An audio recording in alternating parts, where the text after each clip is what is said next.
Hi, this is Jim Phillips with Remember Veteran Grave Markers. Today we're going to introduce a new series we have. It's called Tools of the Trade, Getting Started. I hope you enjoy it. Hello, this is Jim Phillips with Remember Veteran Grave Markers. This is part of the Getting Started Tools of the Trade series. Today I want to talk about something that's overlooked, but a very necessary part of your tool chest. It is the water jug, the majestic 1-gallon water jug. Now, the water jug, of course, could be a milk jug that's washed out to use that or whatever, but it's just a gallon. It's easy to have that because it has a handle, at least the ones I get.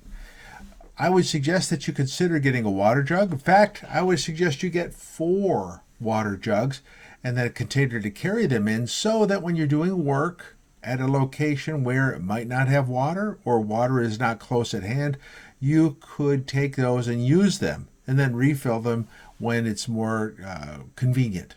So the majestic water jug, 1-gallon water jug, 4 of them, I would put that in my tool chest as part of your cleaning plan.